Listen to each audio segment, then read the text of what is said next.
ইতিহাসের পরে ইতিহাসের মানে বাংলার ইতিহাসের মধ্যে বাংলাদেশের ইতিহাসে সবচাইতে গুরুত্বপূর্ণ যদি বলি যে এই সময় যেখানে প্রশাসন বলেন আইন শৃঙ্খলা বাহিনী বলেন সব কিছুই এক প্রকার নরভরে, সেই নরভরের সময়ে নির্বাচন, সেই নির্বাচনটা কতটুকু সুস্থ হবে বলে আপনি মনে করছেন? দেখেন, আপনি প্রশ্নের ভিতরে দেখেন, আপনি বলছেন প্রশাসন একটা নরবরে অবস্থায় আছে, এবং ইনফ্যাক্ট আমরা এটা মুখে যাই বলি না কেন আসলে তাই আছে। এখন যারা নির্বাচনে জোরালোভাবে বিশ্বাস করে যে আমরা নির্বাচনটা হলেই ক্ষমতায় চলে যাব, এরকম ধারণা যাদের আছে, বিশেষ করে আমি বলবো বিএনপির এরকম ধারণা আছে, আমার কাছে মনে হয় জামাত সেই ধরনের আশা করতে পারে। বিএনপি তো দীর্ঘদিন থেকে মানে সেরকমই আছে, সেইটাই।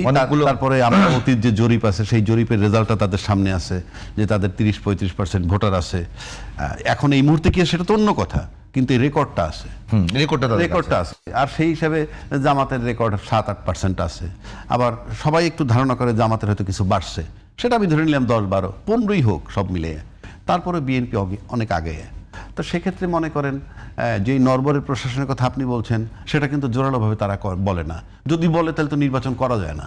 যদি বলেই যে যেমন জামাতের যে অভিযোগ যে লেভেল প্লেইং ফিল্ড নাই, এই যে নরবরের প্রশাসন মানি লেভেল প্লেইং ফিল্ড নাই যদি আপনি ধরেন, তো ওইভাবে যদি বিএনপি তখন এখন এটা এডমিট করে, তাহলে তো দুই পক্ষ যদি এডমিট করে যে আমার নাই লেভেল প্লেইং ফিল্ড, তাহলে তো নির্বাচন করা যায় না। কিন্তু যেহেতু নির্বাচনের দিকে যাচ্ছে দেশ, মানে কখন কিভাবে কোন প্রক্রিয়ায় যাচ্ছে এগুলো তো আমরা সব জানি, পুরো পরিস্থিতির আপনারও জানা আমারও জানা। এখন যাচ্ছে যখন নির্বাচনের দিকে, তখন নির্বাচনে যাব আমরা। এখন একটা আশঙ্কা তো মানে সবসময় করা হচ্ছে, এইবার আশঙ্কার যে দিকটা আপনি মনে করেন এখন পর্যন্ত আশঙ্কাটা আছে তো, মানে এখন পর্যন্ত সবার মধ্যে আলোচনায় আছে। একটা কথা আছে না যে নির্বাচন নিয়ে অনেকে বলে যে নির্বাচন শেষ দিনে ভণ্ডুল হতে পারে, এইটাই বলতেছি যে একটা কথা আছে না, a good beginning is half the battle. এখন গুড বিগিনিং কোথায়? আমি এই পর্যন্ত গুড বিগিনিং দেখি না। প্রথম আসেন দুইটা দলের ভিতরে দিয়ে আমি আসি, দুইটা দলের ভিতরে একটা বিশাল পার্থক্য খুঁজে পাবেন আপনি। যেমন ধরেন বিএনপিতে বিদ্রোহী প্রার্থী আছে, ফর এক্সাম্পল, জামাতে নাই। বিএনপিতে নমিনেশন বঞ্চিত লোক আছে, জামাতে নাই। এবং এটা থাকাটা খুব স্বাভাবিক বিএনপিতে, কারণ তার দলটা অনেক বড়, তার একটা কনস্টিটিউয়েন্সি মিনিমাম একেবারে গরিবের মধ্যে তিনটা প্রার্থী আছে একেবারে যোগ্য তাদের বিবেচনায়। তো আপনাকে তো একজনকে বঞ্চিত করতে হয়। সুতরাং এই বঞ্চিত হওয়ার কারণে কি সে উপর দিয়ে যাই বলুক না কেন, ভিতর দিয়ে ভাববে এ যাতে ফেল করে, কারণ যদি পাশ করে তাহলে এই জায়গাটা তার পার্মানেন্ট হয়ে যায়।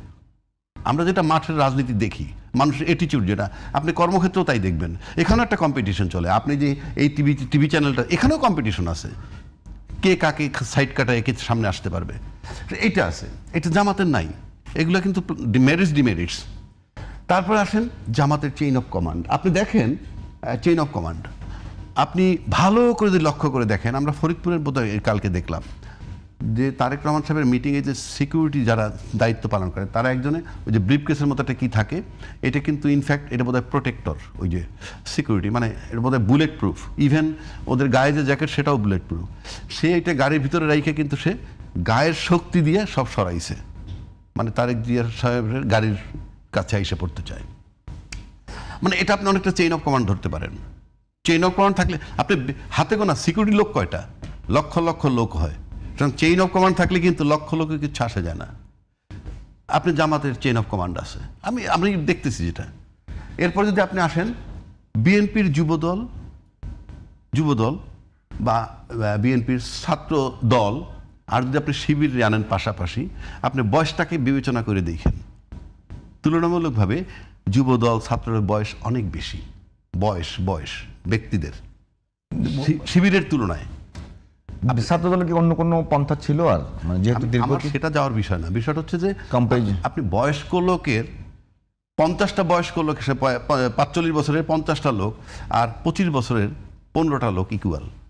আমি সেই অর্থে বলছি, এটা আমি দোষ দিচ্ছি না, আমি একটা জরিপ মেজার করছি। তারপর যদি আসেন আরেকটা মারাত্মক জিনিস আছে, সেটা হইল বিএনপির ক্ষমতা হারানোর ভয় আছে, জামাতের নেই। এটা কিরকম? এটা এরকম যে বিএনপি একটা বড় দল, আমি ভোটের যে পার্থক্যটা দিছি, নির্বাচন হইলে তার ক্ষমতায় যাওয়ার কথা, সেই হিসাবে সে ক্ষমতায়, আমি ওইটা মিন করছি। তার ক্ষমতা হারানোর ভয়, নির্বাচন হইলে আমি জিতবো, এটা আমি কোনো কারিশমা বলতেছি না, আমি জনসমর্থন, অতীত রেকর্ড, তার যে পরিমাণ ভোটার। বিএনপির বডি ল্যাঙ্গুয়েজে কি এরকম আছে যে তারা ক্ষমতায় আছে? সেটা তো সেকেন্ড কোশ্চেন আসতেছি বলেন। আমি সেটা সেকেন্ড ধাপে আসতেছি। তাহলে সেই হিসাবে তার ভয়, জামাতের ভয় নাই। জামাত যদি ক্ষমতায় চলে যায়, সোনায় সোহাগা, বিশাল ব্যাপার, আসমানের চাঁদটা হাতে পাইলাম। আর বিএনপি যদি ক্ষমতায় যায়, আসমানের চাঁদ হাতে পায় নাই, কিন্তু 16 বছর বঞ্চিত, সেটার জন্য হয়তো অন্য হিসাব নিকাশ 16 বছর পর আবার আসছি, কিন্তু গেলে সারপ্রাইজিং কিছু না। আমি সেই অর্থে বলছি, অর্থাৎ সেই হিসাবে বিএনপির হারানোর ভয় আছে, কিন্তু জামাতের ভয় নাই। বিএনপি আর আওয়ামী লীগ যদি নির্বাচন হয়, সেখানে যদি আওয়ামী লীগ হাইরে যায়, বিএনপি যেতে এটা গ্রহণযোগ্য, কারণ হাড্ডাহাড্ডি লড়াই হয় ওই অর্থে। শুধু এই ঝুঁকিগুলো তাদের আছে। আরেকটা ব্যাপার আসেন, এরপরে আমি চলে আসি মাঠে ভোটের অবস্থায় যদি আসি, এর সাথে সাথেই আসবে আপনার জুলাই আন্দোলন। এগুলোতে আমি বললাম দুইটা দলের, তারপরে আসবে জুলাই আন্দোলন। এখন জুলাই আন্দোলন ধারণ করে কে?